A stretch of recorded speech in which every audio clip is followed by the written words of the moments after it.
ที่หมักดองอยู่ในจิตในใจนานที่ไหลมาเข้ามาทางทวารตาหูจมูกลิ้นกายและใจก็อาสวะนั้นมีอยู่สี่ได้แก่กามอาสวะคืออาสวะกิเลสที่มันเกิดจากกามทั้งหลาย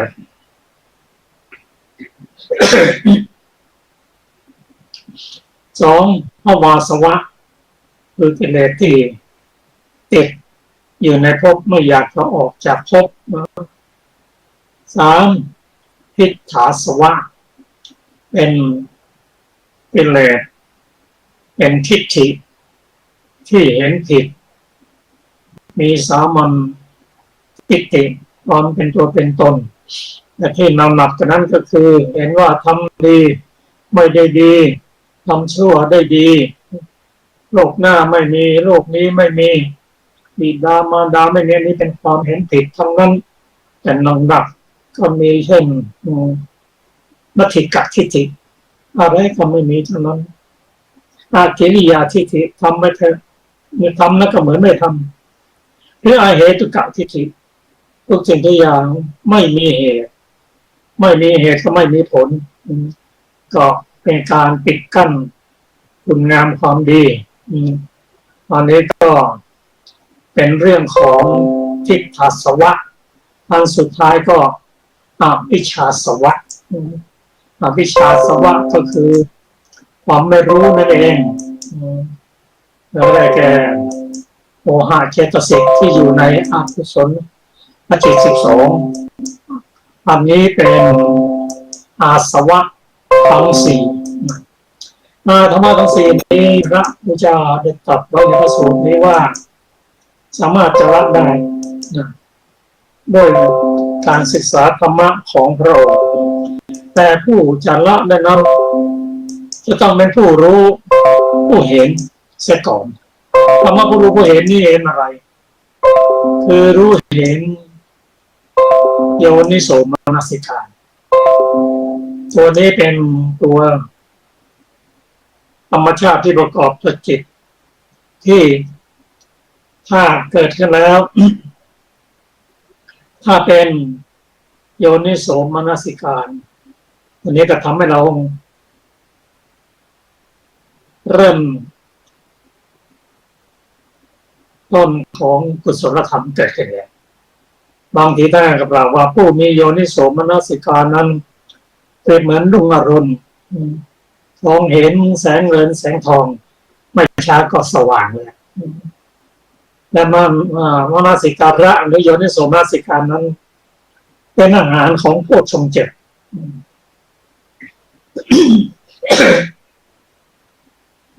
นั่นก็คือภิกษุผู้รู้เห็นนั้นรู้ว่าสิ่งไหนก็สิ่งไหนควรมนสิการสิ่งไหนไม่ควรมนสิการถ้ารู้สองอย่างนี้ก็สามารถที่จะปฏิบัติธรรมให้สูงกว่านั้นได้เริ่มต้นได้ตัวอย่างของอกุศลมนสิการนั้นก็คือเมื่อมนสิการแล้วกิเลสอาสวะทั้งหลายที่ยังไม่เกิดย่อมเกิดขึ้นที่มีอยู่แล้วย่อมเจริญส่วนการโยนิโสมนสิการจะแยกคายนั้นเป็นส่วนของด้านกุศลถ้าพิจารณาถูกแล้วและแยกคายแล้วกุศลที่ยังไม่เกิดกุศลก็เกิดขึ้นกุศลที่มีอยู่แล้วก็เจริญยิ่งขึ้นอันนี้ทรงตรัสว่าต้องเป็นผู้รู้ผู้เห็นเกี่ยวกับการพิจารณาหรือแยกขายและมาแยกขายให้เห็นคุณเห็นโทษซะก่อนจากนั้นองค์ตรัสว่าการจะละ อาสวะดังกล่าวนั้นพระองค์ตรัสไปมี7วิธีด้วยกันวิธีที่หนึ่งด้วยการเห็นนี่ก็ไม่ใช่เห็นด้วยสายตานะให้เห็นด้วยปัญญาจนถึงระดับสูงขึ้นไปจนถึงความการเห็นของระยะบุคคลอันที่สองนั้นสามารถที่จะ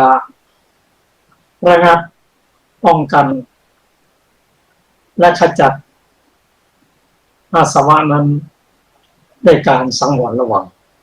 ตัวนี้ก็เป็นตัวสติสังวรเพราะว่าโดยปกตินั้นถ้าไม่สังวรแล้วก็ตัวกิเลสเขาจะย่อมไหลมาทางทวารทั้งห้าต้องสังวรระวัง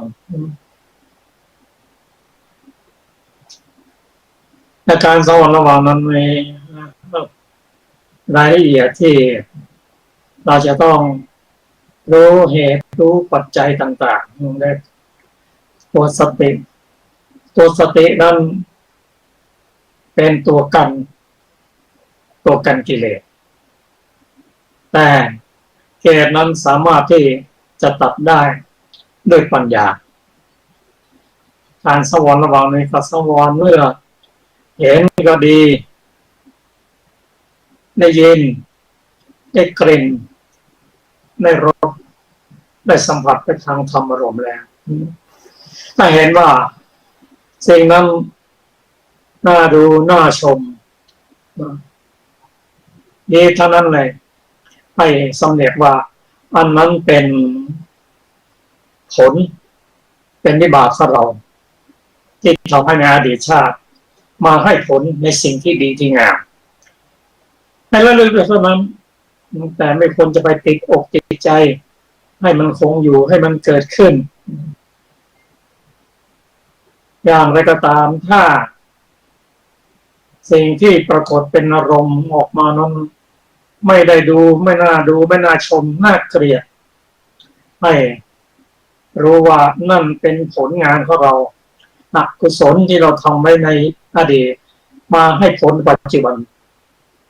ก็ให้รู้ว่านี่เป็นผลเรายอมรับแต่ไม่ใช่ไปโกรธไปผัด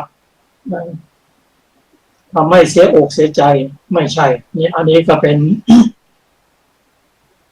การสังวรระวังไม่ให้กิเลสที่ไม่เกิดอย่าให้มันเกิดขึ้นอันนี้เป็นประการที่สองประการที่สามนั้นพึงละได้เพราะการเสร็จเฉพาะนั่นก็คือด้วยการพิจารณานั้นตามที่เรียกว่าปัจเจเวกพิจารณาเรื่องอะไรเรื่องอาหารที่จะบริโภคนั้นให้พิจารณาว่าอาหารนั้นเป็นส่วนสำคัญที่จะรักษาร่างกายและชีวิตไปได้แต่อย่างไรก็ตามกิเลสก็เกิดจากอาหารนั่นเอง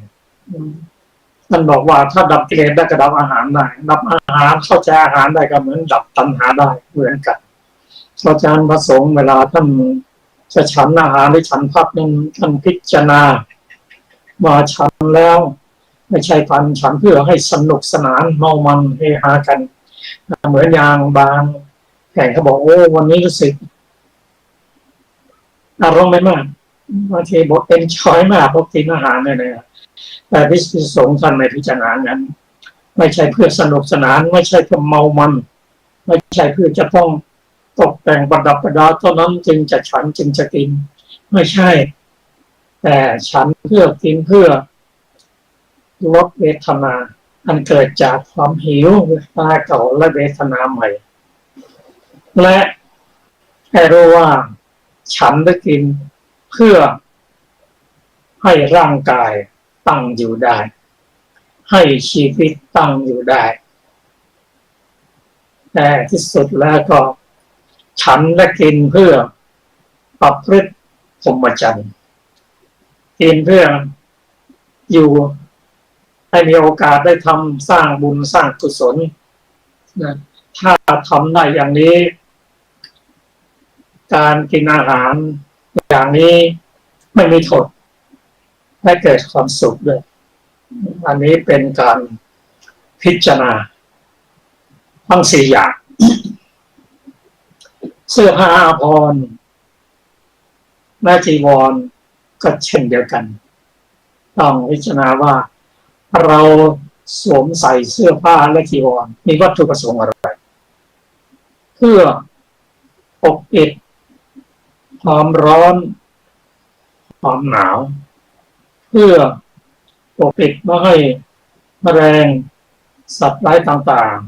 ๆมาทำร้ายได้สวมใส่เพื่อกันป้องกันความละอายอันนี้เป็นวัตถุประสงค์ที่พิจารณาอยู่อย่างนี้ประการที่สามแล้วก็พิจารณาเรียกเอาว่าที่อยู่อาศัยทางกุฏิพิจารณาว่ากุฏิเดิมที่อยู่นั้นเราอาศัยอยู่เพียงชั่วคราวเพื่อบังแดดบังฝนป้องกันสัตว์ร้ายต่างๆเพื่อปฏิบัติธรรมพิจผสมกันคำสอนพระเจ้านะละเอียดถ้าเราน้อมนำมาเป็นเราได้ก็น่าจะได้ประโยชน์ตามสมควรแก่การปฏิบัติทีเดียวนอกจากนั้นการพิจารณาที่ร้านเภสัชพวกยาต่างๆป้องกันได้ยานั้นเภสัชนั้นพิจารณาอย่างไรเรามีเภสัชไปใช้เมื่อขาเจ็บป่วยไม่ใช่เอามาสะสมไว้อันนี้ก็เป็นข้ออันหนึ่งพอสะสมแล้วพวกนี้มันมีอายุควรจะแบ่งปันกันไปไม่เป็นประโยชน์และข้อสำคัญที่สุดก็พิจารณาที่ลานปัจจัยว่าเรากินยานั้นเป็นประสงค์อะไรได้โรคอะไรจะทานเวลาไหนก่อนหรือหลังอาหารจำนวนครั้งละกี่เม็ดพิจารณาเรื่องนี้นะครับมีสติกำกับพิจารณาแล้วฉันยากินยาเลิกได้พิจารณามันหลายว่าเราทานยาเรียบร้อยแล้วแต่ถ้าเราว่ามีสติไม่พิจารณาแล้วเรากินยาอะไรอย่างก็กินยาอะไรอย่างเช่นนี้เป็นต้นอันนี้เป็นอาสวะที่พึงละได้โดยการพิจารณาการปัจเจเวก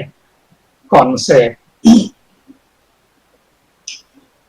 พระองค์ตรัสในข้อที่สี่ว่าพึงละได้ด้วยความอดกลั้นก็มีอดกลั้นอดทนต่อความร้อนความหนาวต่อคำพูดที่เข้ามาไม่ไพเราะหู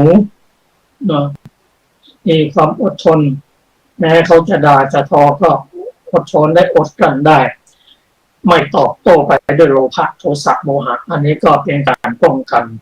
ไม่ให้กิเลสเกิดขึ้นประการที่ห้านั่นก็ละได้โดยการเว้นรอบสิ่งไหนที่เป็นอันตรายไม่ต้องเข้าไปสิ่งไหนเข้าไปแล้วเกิดกิเลสไม่ต้องเข้าไปเว้นรอบได้ไม่เห็นไม่ดูเช่นนี้เป็นต้นแม้กระทั่งการไม่เข้าไปหากลุ่มของอันธพาลกลุ่มของปัปปมิตรพอเข้าไปแล้วกิเลสมันจะเกิดขึ้นอันนี้ก็ได้การเว้นรอบแม้กระทั่งสัตว์ร้ายต่างๆหลีกเร้นประการที่หกนั้นละได้เพราะบรรเทาอันนี้ก็หนักไปในทางด้านการตรึกและหรือการวิตกในปกติแล้ววิตกหรือการตรึกเนี่ยที่จะบรรเทานะมันเกิดมาจากสัญญานะพอเราได้เห็นได้ยินได้กินแล้วเราติดใจชอบใจสัญญาก็บันทึกไว้ ทำนิมิตเครื่องหมายไว้อันหลังจากนั้นจะส่งทอดให้ตัววิตกมาติดมาคิดวิตกนั้นจะมีอยู่3 อย่างด้วยกันทางกุศลและอกุศลส่วนกุศลนั้นก็วิตกในเรื่องออกจากกามตรึกในเรื่องที่จะออกจากการพยาบาทและตรึกเพื่อที่จะออกจากการเบียดเบียนอันนี้เป็นกุศลวิตกกุศลวิตกนี้พระองค์ตรัสว่าไม่มีโทษจะตรึกกี่วันก็ไม่โทษแต่ว่าถ้าตรึกไม่รู้จักเลิกแต่มันทำให้เกิดอาการล้าเกิดความฟุ้งซ่านขึ้นได้เราจะเห็นว่าสิ่งใดที่มีประโยชน์นั้นถ้าทำเกินไปก็มีโทษได้เหมือนกันส่วนอกุศลวิตกนั้นติดในเรื่องของการได้เห็นได้ยินมาแล้วก็คิดอยู่นั่นนะมากเรื่องไม่รู้จักจบเป็นเรื่องเป็นราวขึ้นมาติดในเรื่องที่จะพยาบาทคนนั้นทำให้เราว่าจะต้องแก้แค้นเป็นต้นหรือพยายามที่จะเบียดเบียนทางเขาก็ไม่ได้ทำเราก็พยายามจะเบียดเป็นตั้งหน้าที่จะเบียดเบียนคิดแต่จะเบียดเบียนอันนี้เป็นกุศลวิตกต้องบรรเทาประการสุดท้ายนั้นก็พึงละได้โดยการอบรมอะไรอบรมเรื่องโพธิปักขิยธรรม37นั่นนะอบรมเรื่องสติปัฏฐาน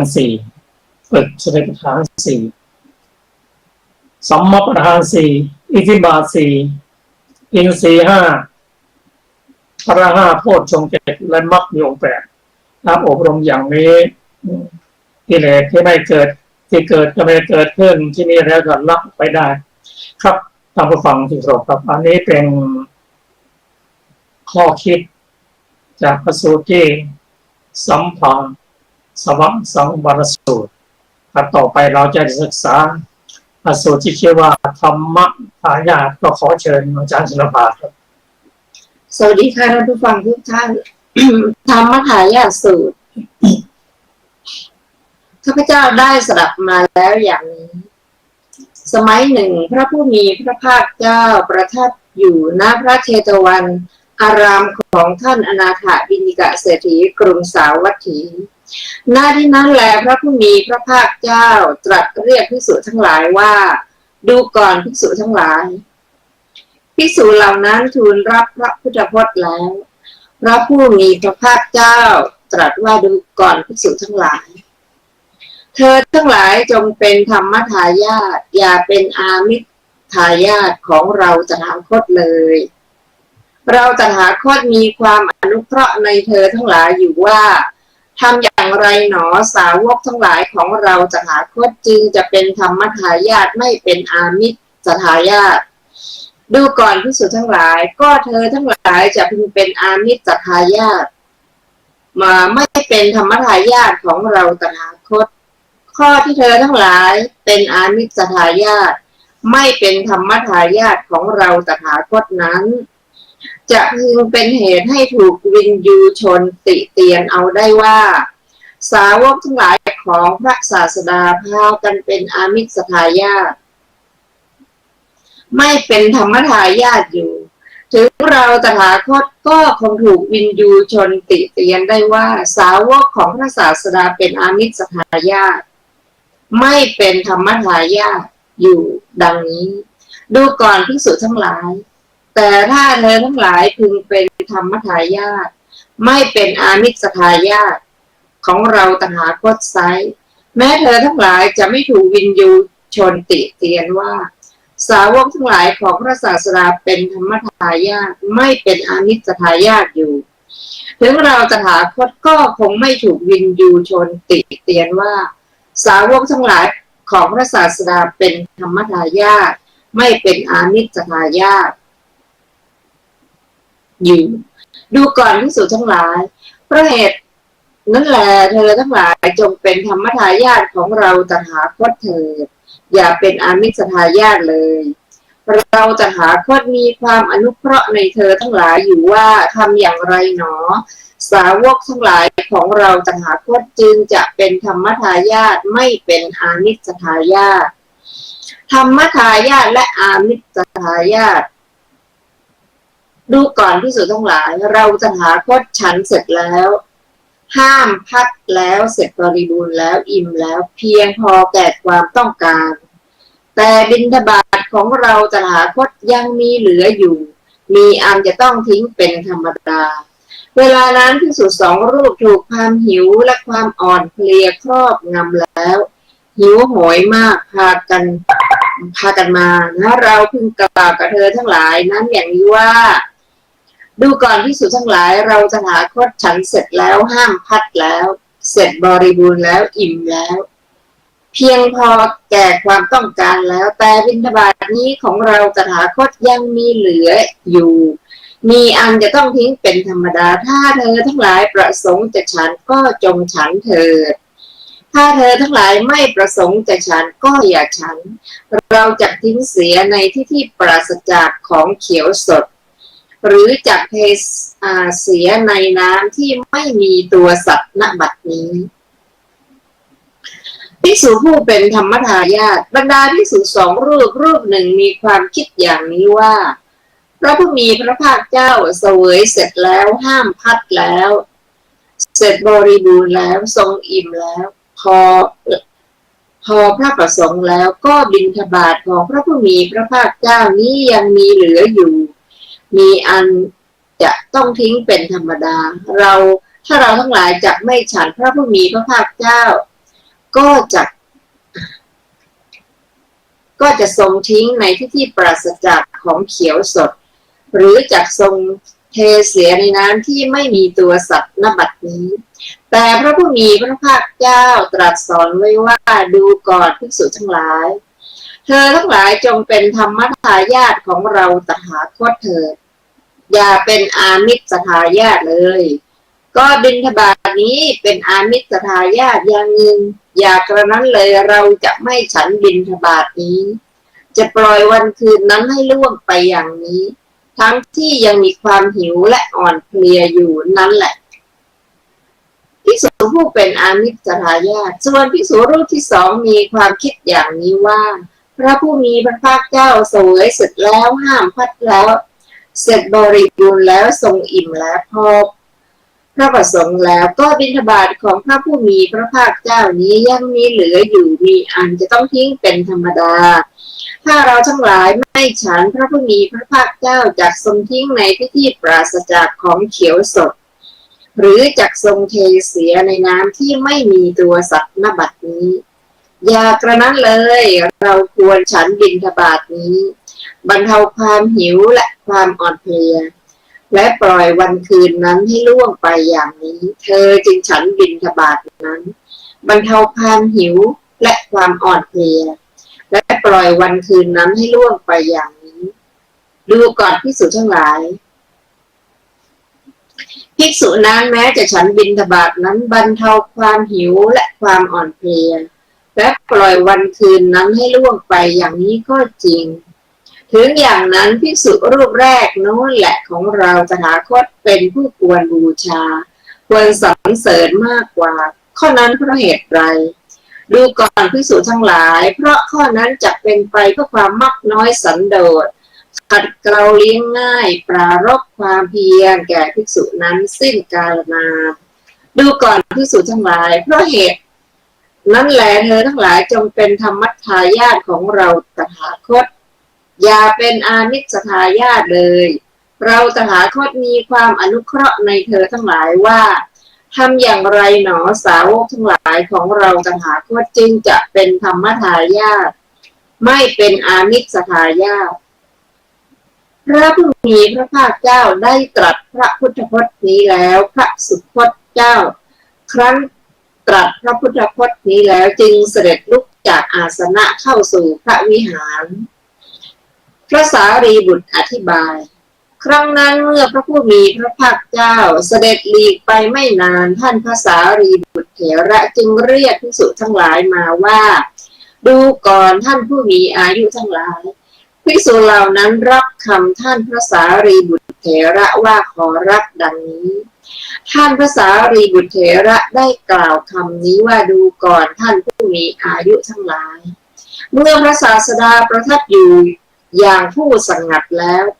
สาวกทั้งหลายย่อมไม่ศึกษาความสงัดตามนะด้วยเหตุมีประมาณเท่าไรหนอแลก็แลเมื่อพระศาสดาประทับอยู่อย่างผู้สงัดแล้วสาวกทั้งหลายย่อมศึกษาความสงัดตาม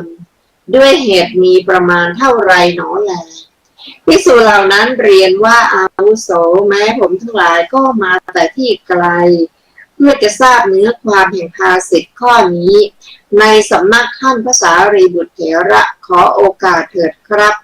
เนื้อความแห่งภาษิตข้อนี้คงแจ่มแจ้งเฉพาะท่านพระสารีบุตรเถระองค์เดียวภิกษุทั้งหลายได้สดับต่อท่านพระสารีบุตรเถระแล้ว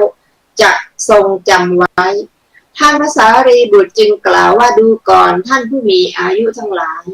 ถ้าอย่างนั้นท่านทั้งหลายจงตั้งใจฟังให้ดีผมจะกล่าวภิกษุเหล่านั้นตอบรับท่านพระสารีบุตรเถระว่าอย่างนั้นขอรับอามิสทายาทถูกตำหนิด้วยเหตุ3 สถานท่านพระสารีบุตรได้กล่าวคำนี้ว่าดูก่อนท่านผู้มีอายุทั้งหลายเมื่อพระศาสดาประทับอยู่อย่างผู้สงัดแล้วสาวกทั้งหลายย่อมไม่ศึกษาความสงัดตามด้วยเหตุมีประมาณเท่าไรหนอดูก่อนท่านผู้มีอายุทั้งหลาย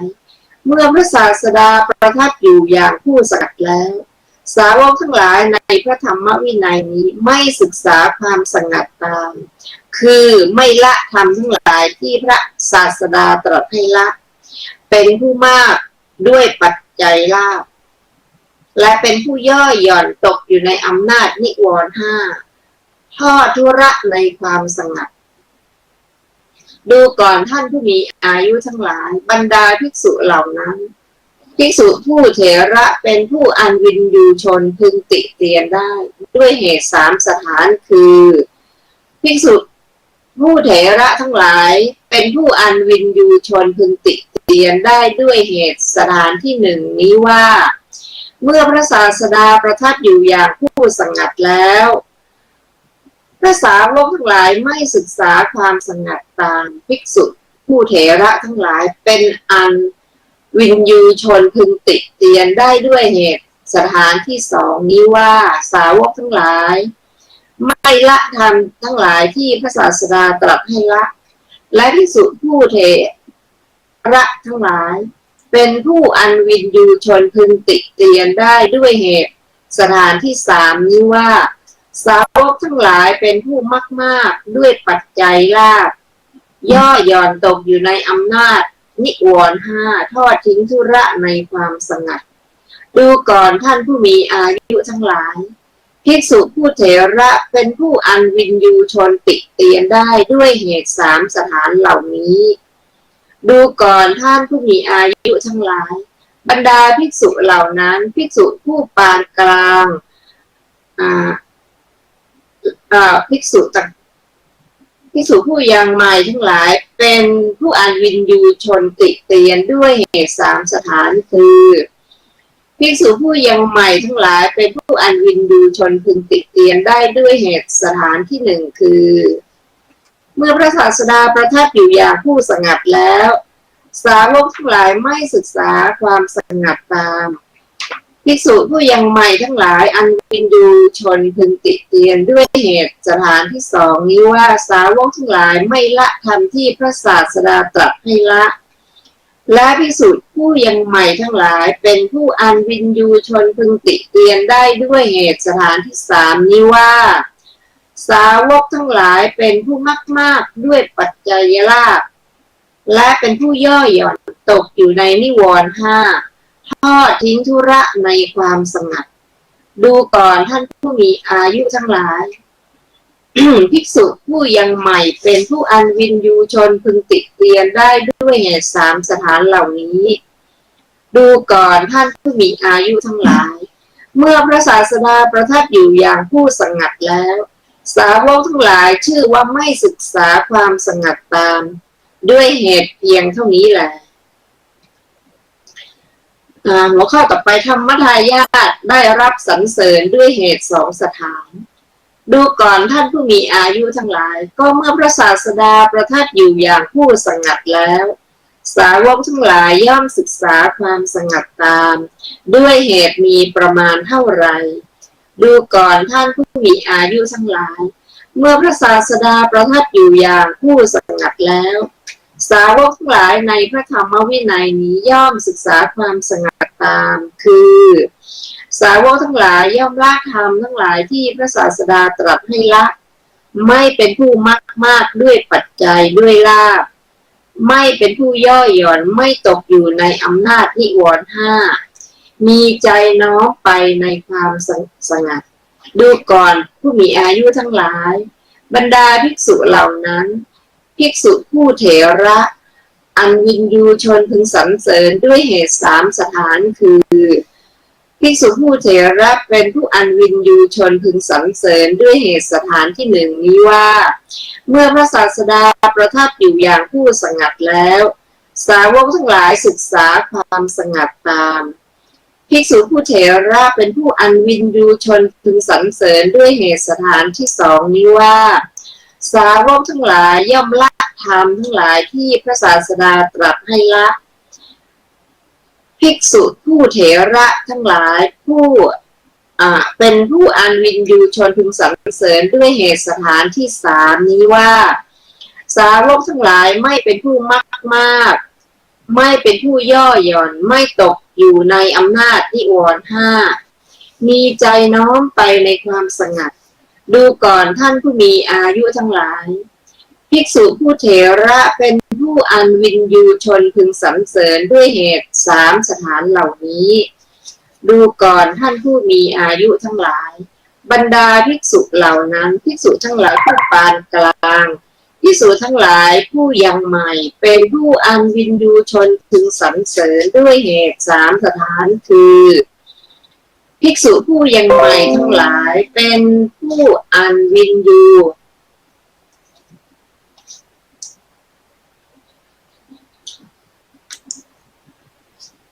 ขอเป็น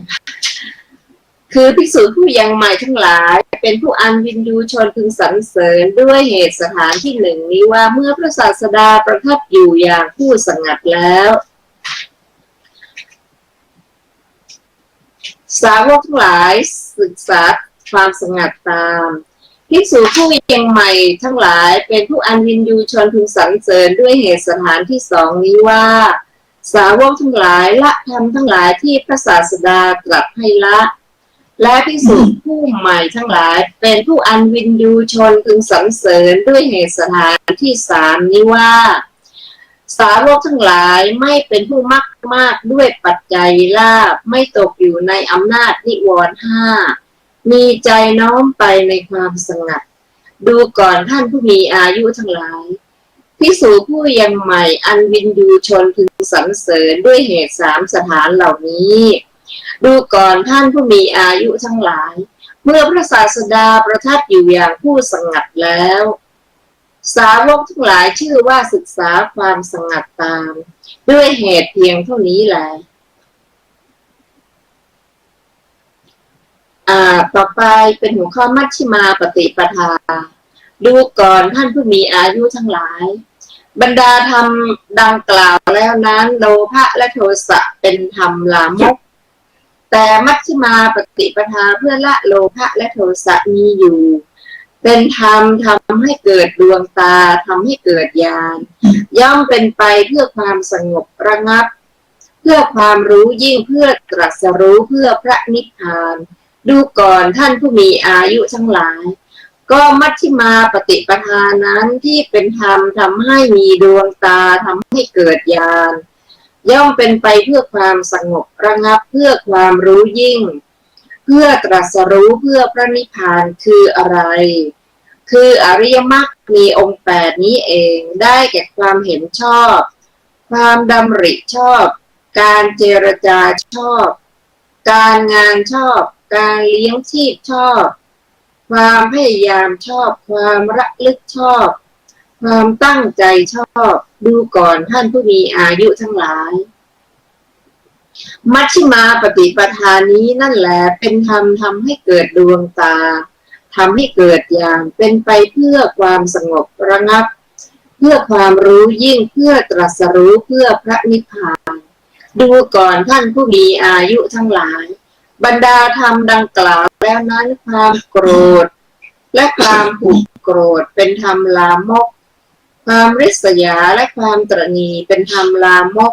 มายาและความโอ้อวดเป็นธรรมลามกความหัวดื้อและความแข่งดีเป็นธรรมลามกความถือตัวและความดูหมิ่นเป็นธรรมลามกความเมาและความเลินเล่อเป็นธรรมลามกแต่มัชฌิมาปฏิปทาเพื่อละความเมาและความเลินเล่อมีอยู่เป็นธรรมทำให้เกิดดวงตาทำให้เกิดญาณย่อมเป็นไปเพื่อความสงบระงับเพื่อความรู้ยิ่งเพื่อตรัสรู้เพื่อพระนิพพานดูก่อนท่านผู้มีอายุทั้งหลายมัชฌิมาปฏิปทานั้นเป็นธรรมทำให้เกิดดวงตาทำให้เกิดญาณย่อมเป็นไปเพื่อความสงบระงับเพื่อความรู้ยิ่งเพื่อตรัสรู้เพื่อพระนิพพานคืออะไรคืออริยมรรคมีองค์8นี้แลได้แก่ความเห็นชอบความดำริชอบการเจรจาชอบการงานชอบการเลี้ยงชีพชอบ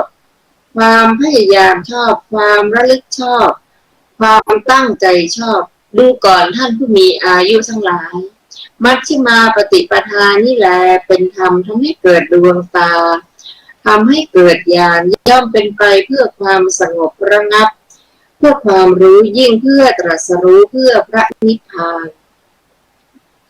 ท่านพระสารีบุตรได้กล่าวภาษิตนี้แล้วภิกษุเหล่านั้นมีใจชื่นชมยินดีภาษิตของท่านพระสารีบุตรฉะนั้นแลจบธรรมทายาสูตรที่4ครับเราจะหยุดตรงนี้สักครู่เดียวเพราะว่าอัตถกถาในพระสูตรนี้ค่อนข้างยาวพระสูตรนี้ที่ชื่อว่าธรรมทายาทสูตรคำว่าธรรมทายาทนั้นเป็นทายาทที่เป็นไปด้วยกุศลธรรมไม่เจือด้วยกิเลสส่วนอามิสทายาทนั้นเป็นตัวคำว่าอามิสนั้นเจือด้วยกิเลสเป็นทายาทที่ยังเจือด้วยกิเลสซึ่งพระองค์ไม่ประสงค์นะส่วนอีกภาษาอีกคำหนึ่งที่เราควรจะเข้าใจนั่นก็คือคำว่าภิกษุทั้งหลายนั่นประกอบไปด้วยนวกะเป็นผู้ใหม่คือบวชแล้วก็ไม่เกิน5 พรรษาเรียกว่าพระนวกะผู้บวชใหม่ส่วนมัชชิมะที่เป็นมัชชิมะเป็นกลางๆนั้นนะคือบวชแล้วก็ตั้งแต่5 พรรษาขึ้นไปถึง10 พรรษาเป็นพระมัชชิมะแต่ถ้าเกิน10ขึ้นไปแล้วก็เป็นเถระมหาเถระซึ่งสูงขึ้นไปอันนี้ก็เป็นศัพท์ที่เราได้เรียนรู้จะทำให้เข้าใจยิ่งขึ้นนี่พระสูตรที่พระองค์แสดงนั้นเป็นจะต้องมีเหตุมีปัจจัย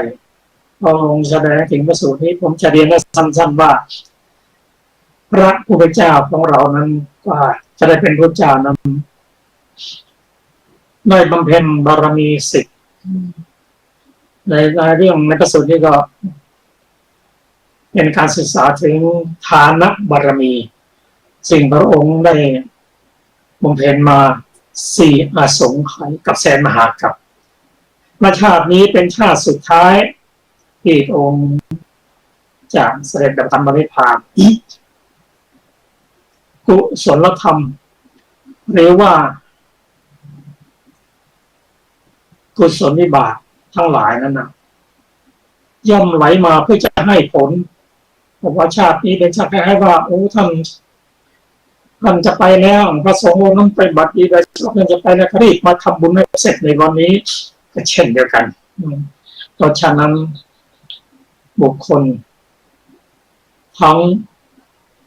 ตั้งแต่พระราชาลงมา จนถึงมหาชนยากจนก็แท้ก็มีความประสงค์ที่จะทำบุญให้ทานให้แก่พระพุทธเจ้าเหมือนจะรู้ว่าชาตินี้เป็นชาติสุดท้ายแล้วลองไว้กันมาที่ยังไม่ได้ทานก็ตั้งรอไว้เข้าไว้นะครับเป็นเกวียนก็เป็นร้อยเกวียนมีของบรรทุกมาเพื่อจะให้ทานพระองค์ตรัสว่าด้วยอานิสงส์ที่พระองค์ได้ถ่ายให้ปฏิบัติเป็นฐานบารมีมาในอดีตผลจึงตามมาอย่างมากมายเมื่อผลมีตามมาให้ผลแก่พระพุทธเจ้าพระสงฆ์ของพระองค์ก็มีส่วนได้รับด้วยเหลือกินเหลือใช้ถ้ามีผู้ปฏิบัติตามก็เป็นธรรมทายาทถ้าไม่ปฏิบัติตามก็เป็นอนิสสายาทสิ่งพระองค์ตรัสว่า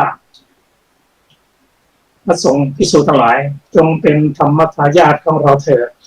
อย่าได้เป็นอนิสสายาทเลยทีนี้เรามาดูคำว่าธรรมทายาทนั้นคืออะไรในพระสูตรนี้พระองค์อยู่ด้วยความสงบสงัดถ้าภิกษุปฏิบัติตามในการศึกษาพระองค์ปฏิบัติด้านสงบสงัดอย่างไรปฏิบัติตามอันนี้ก็เป็นธรรมทายาทประการที่สองเหตุต่างๆกิเลสต่างๆที่พระองค์ตรัสให้ละก็ปฏิบัติตามมันก็ถือว่าเป็นธรรมทายาทถ้าไม่ปฏิบัติตามก็เป็นอนิสสายาทในประการสุดท้ายนั้นเป็นผู้ที่ไม่สังวรระวังเป็นผู้ที่มีโลภะเกี่ยวกับสิ่งต่างๆจะเป็นลาภสักการะต่างๆเป็นอาหารอะไรก็ตามไม่รู้จักสังวรระวังในการบริโภคปัจจัยมีแต่โลภะปรารถนาอย่างนั้นปรารถนาอย่างนั้นก็ทำให้โลภะครอบงำทำให้นิวรณ์ห้าเข้ามาจะเป็นเพราะเป็นผู้ที่ย่อหย่อนอันนี้ถ้าปฏิบัติตามได้ทั้งสามประการนี้ก็ถือว่าเป็นธรรมทายาทถ้าปฏิบัติไม่ได้ก็เป็นอานิสสายาทอันนี้ก็เป็นเหตุที่ตั้งของพระสูตรรายละเอียดนั้นท่านจะได้ฟังจากอรรถกถาก็ขอเชิญอาจารย์สุรภาอรรถกถาธรรมทายาทสูตรเหตุเกิดพระสูตรธรรมทายาทสูตรมีคำเริ่มต้นว่าเอวเมสุตตังก็เพราะเหตุที่ธรรมทายาทสูตรนั้นพระผู้มีพระภาคเจ้าทรงยกขึ้นแสดงตามที่มีเรื่องเกิดขึ้นฉะนั้นข้าพเจ้าคือพระอัฏฐาจารย์จากแสดงเหตุเกิดพระสูตรนั้นแล้วจึงจะกระทำการขยายความพระสูตรนั้นไปตามลำดับบทถามว่าก็ธรรมทายาทสูตรนี้พระผู้มีพระภาคเจ้าทรงยกขึ้นแสดงเพราะมีเรื่องอะไรเกิดขึ้นเล่าตอบว่าเรื่องลาภสักการะดังได้สดับมาว่าลาภสักการะเป็นอันมากเกิดขึ้นแก่พระผู้มีพระภาคเจ้าโดยที่ได้ทรงสั่งสมทานบารมีให้บริบูรณ์แล้วดังสี่อสงไขยเป็นความจริงเพราะพระบารมีทุกข้อเป็นเหมือนมาจับกลุ่มหรือตกลงกันว่าจะให้ผลในอัตภาพเดียวกันนี้แหละดังนี้แล้วให้บังเกิดเป็นห่วงน้ำใหญ่คือลาภสักการะ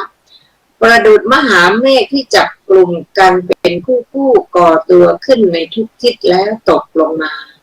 ให้บังเกิดเป็นห่วงน้ำใหญ่ฉะนั้นประชาชนต่างวรรณะมีกษัตริย์และพราหมณ์เป็นต้นมีมือถือข้าวน้ำยานผ้าพวงดอกไม้ของหอมและเครื่องไล้ทาเป็นต้นมาจากที่นั้นๆหรือที่ต่างๆกันแล้วพากันถามหาพระผู้มีพระภาคเจ้าว่าพระพุทธเจ้าประทับอยู่ที่ไหนพระผู้มีพระภาคเจ้าประทับอยู่ที่ไหนพระ ผู้เป็นเทพของเทพพระผู้เป็นนรผู้อาจหาญพระผู้เป็นบุรุษประดุจราชสีห์ประทับอยู่ที่ไหนประชาชนเหล่านั้นแม้ใช้เกวียนตั้งหลายร้อยเล่มบรรทุกปัจจัยมาเมื่อยังไม่มีโอกาสเข้าเฝ้าก็จะจอดเกวียนคอยเรียงรายติดกันโดยรอบกินเนื้อที่เป็นคาวุธ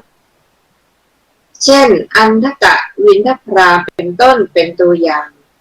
รายละเอียดทั้งหมดเราจะพึงทราบได้ตามนัยยะที่มาแล้วในขันธกะและในสูตรนั้นและพระผู้มีพระภาคเจ้ามีลาภสักการะเกิดขึ้นมากฉันใดพระภิกษุสงฆ์ก็มีฉันนั้นเหมือนกันข้อนี้สมด้วยคำอ้างที่พระอานนท์เถระกล่าวไว้ดังนี้ว่าก็ในสมัยนั้นแลพระผู้มีพระภาคเจ้าเป็นผู้อันมหาชนถวายสักการะแสดงความเคารพนับถือบูชานอบน้อมและทรงได้รับจีวรบิณฑบาตเสนาสนะและขิฬานปัจจัยเภสัชบริขารอยู่เป็นประจำฝ่ายภิกษุสงฆ์แลก็เช่นกันคือเป็นผู้อันมหาชนถวายสักการะและได้รับบริขารอยู่ประจำพระผู้มีพระภาคเจ้าก็ตรัสไว้เหมือนกันว่าดูก่อนจุนทะหมู่หรือคณะที่อุบัติขึ้นในโลกในบัดนี้มีอยู่จำนวนเท่าใดบรรดาหมู่หรือคณะเหล่านั้นหมู่หรือคณะอื่นแม้แต่หมู่หนึ่งตถาคตก็ยังไม่เห็นเลยที่จะได้รับลาภอันเลิศและยศอันเลิศเหมือนกับหมู่ภิกษุนาจุนทะลาภสักการะนี้นั้นที่เกิดขึ้นแก่พระผู้มีพระภาคเจ้าและภิกษุสงฆ์รวมกันแล้วเป็นของประมาณไม่ได้เหมือนน้ำของแม่น้ำใหญ่สองสายที่ไหลมารวมเป็นสายเดียวกันก็เป็นของประมาณไม่ได้ฉะนั้นภิกษุทั้งหลายได้กลายเป็นผู้หนักในปัจจัยติดในปัจจัยหมกมุ่นในปัจจัยตามลำดับแม้เมื่อเวลาหลังพักหรือหลังฉันอาหารแล้วเมื่อประชาชนนำไทยธรรมมีน้ำมันน้ำผึ้งและน้ำอ้อยเป็นต้นมาถวายภิกษุเหล่านั้นครั้นเคาะระฆังแล้วก็ส่งเสียงเอ็ดอึงว่าถวายแก่พระอาจารย์ของอาตมานะถวายแก่อุปัชฌาย์ของอาตมานะและพฤติกรรมนั้นของภิกษุเหล่านั้นก็ได้ปรากฏล่วงรู้ถึงพระผู้มีพระภาคเจ้าลำดับนั้นพระผู้มีพระภาคเจ้าทรงเกิดธรรมสังเวชว่าช่างไม่เหมาะเอาเสียเลยแล้วทรงดำริว่าตถาคตไม่สามารถจะบัญญัติสิกขาบทห้ามว่าปัจจัยเป็นของไม่สมควรเนื่องจากการบำเพ็ญสมณธรรมของกุลบุตรทั้งหลายต้องอาศัยปัจจัยแต่เอาเถอะตถาคตจักแสดงธรรมทายาทปฏิปทาหรือข้อปฏิบัติของผู้เป็นธรรมทายาทซึ่งก็จักเป็นเหมือนการบัญญัติสิกขาบทแห่งกุลบุตรทั้งหลายผู้ใคร่ต่อการศึกษาและจักเป็นเหมือนกระจกสำหรับส่องดูได้ทั่วตัวที่ติดตั้งไว้ที่ประตูเมืองอธิบายว่าประชาชน4 วรรณะเห็นเงาหรือรูปของตนในกระจกสำหรับส่องดูได้ทั่วตัวซึ่งติดตั้งไว้ที่ประตูเมืองย่อมขจัดโทษหรือสิ่งที่ทำให้หมดความสวยงามแล้วกลับกลายเป็นผู้ไม่มีโทษฉันใดกุลบุตรทั้งหลายผู้ใคร่ต่อการศึกษาก็ฉันนั้นเหมือนกันคือประสงค์จะประดับประดาด้วยเครื่องประดับคือความเพียรมาน้อมนึกถึงเทศนาซึ่งอุปมาด้วยกระจกส่องดูได้ทั่วตัวแล้วต่างพากันละเว้นอามิสทายาทปฏิปทาหันมาบำเพ็ญธรรมทายาทปฏิปทาก็จะสามารถทำชาติชรามรณะให้สิ้นสุดไปได้โดยฉับพลันทีเดียวพระผู้มีพระภาคเจ้าได้ตรัสพระสูตรนี้ไว้ก็เพราะมีเรื่องอย่างนี้เกิดขึ้นธรรมทายาทและอามิสทายาทในพระสูตรนั้นพระดำรัสที่ว่าดูก่อนภิกษุทั้งหลายเธอทั้งหลายจงเป็นธรรมทายาทของตถาคตเถิด อย่าเป็นอามิสทายาทเลยดังนี้มีคำอธิบายว่าดูก่อนภิกษุทั้งหลายขอเธอทั้งหลายจงเป็นทายาทแห่งธรรมของตถาคตเถิดอย่าเป็นทายาทของอามิสเลยคือธรรมะของตถาคตอันใดขอเธอทั้งหลายจงเป็นผู้รับไว้ซึ่งธรรมะอันนั้นเถิดส่วนตถาคตมีอามิสใดของเธอทั้งหลายอย่ารับซึ่งอามิสนั้นเลยในพระดำรัสนั้นแม้ธรรมก็มีอยู่สองอย่างคือนิปปริยายธรรมหรือธรรมโดยตรงหนึ่งและปริยายธรรมธรรมโดยอ้อมหนึ่งฝ่ายอามิสก็มีอยู่สองอย่างเช่นกันคือนิปปริยายอามิสอามิสโดยตรงหนึ่งและปริยายอามิสอามิสโดยอ้อมหนึ่ง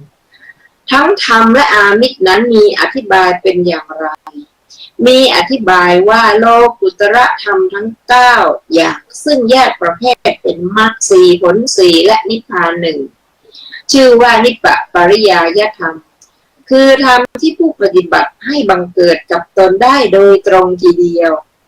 ไม่ใช่ธรรมโดยปริยายหรือโดยอ้อมคือเป็นโดยเหตุหรือโดยเลสอะไรส่วนกุศลที่อิงอาศัยวิวัตตะหรือนิพพานนี้เช่นคนบางคนในโลกนี้ปรารถนาอยู่ซึ่งวิวัตตะจึงให้ทานสมาทานศีลรักษาอุโบสถทำการบูชาพระรัตนตรัยด้วยสักการะทั้งหลายมีเครื่องหอมและพวงดอกไม้เป็นต้นฟังธรรมและแสดงธรรมทำฌานและสมาบัติให้บังเกิดเขาทำอยู่อย่างนี้ย่อมได้นิปปริยายธรรมคืออมตะนิพพานโดยลำดับก็ทำดังว่ามานี่แหละชื่อว่าปริยายธรรมปัจจัย4จีวรเป็นต้นก็ทำนองนั้นชื่อว่านิปปริยายอามิสแท้ทีเดียวไม่ใช่เป็นอามิสเพราะปริยายอย่างอื่นหรือเพราะเลสอย่างอื่นเลยส่วนกุศลที่นำไปสู่วัฏฏะหรือภพสามนี้เช่นคนบางคนในโลกนี้ปรารถนาวัฏฏะมุ่งหมายภพที่มีสมบัติพร้อมมูลจึงให้ทานทำสมาบัติให้บังเกิดเขาทำอยู่อย่างนี้ย่อมได้เทวสมบัติมนุษย์สมบัติโดยลำดับกุศลดังว่ามานี้ชื่อว่าปริยายอามิสในเรื่องธรรมและอามิสนั้นมีอธิบายเพิ่มเติมอีกว่าแม้นิปปริยายธรรมก็ชื่อว่าเป็นธรรมของพระผู้มีพระภาคเจ้าเนื่องจากว่าเพราะธรรมนั้นพระผู้มีพระภาคเจ้าตรัสสอนไว้ภิกษุทั้งหลายจึงได้บรรลุมรรคผลและนิพพานข้อนี้สมด้วยคำอ้างที่มีกล่าวไว้ดังนี้ว่าพราหมณ์ก็พระผู้มีพระภาคเจ้านั้นทรงยังมรรคที่ยังไม่อุบัติให้อุบัติขึ้นทรงยังมรรคที่ยังไม่เกิดให้เกิดขึ้นส่วนพระสาวกทั้งหลายในบัดนี้มาทีหลังดำเนินไปตามมรรคที่พระผู้มีพระภาคเจ้าให้อุบัติแล้วอยู่ดังนี้แล้วว่าดูก่อนอาวุโสพระผู้มีพระภาคเจ้านั้นเมื่อทรงมีพระประสงค์จะทรงทราบก็ทราบว่าก็ทราบได้เมื่อทรงมีพระประสงค์จะเห็นก็เห็นได้พระองค์ทรงมีพระจักษุทรงมีพระญาณทรงมีธรรมทรงเป็นพรหมทรงเป็นผู้บอกกล่าวทรงเป็นผู้น้อมนำไปสู่ประโยชน์ทรงประทานอมตะทรงเป็นธรรมสามีเป็นพระตถาคตแม้ปริยายธรรมก็ชื่อว่าเป็นของพระผู้มีพระภาคเจ้าโดยแท้เนื่องจากว่าเป็นเพราะพระผู้มีพระภาคเจ้าตรัสสอนไว้สาวกทั้งหลายจึงรู้อย่างนี้ว่าคนผู้ปรารถนาวิวัตตะแล้วให้ทานทำสมาบัติให้บังเกิดได้นิพพานอันเป็นอมตะโดยลำดับ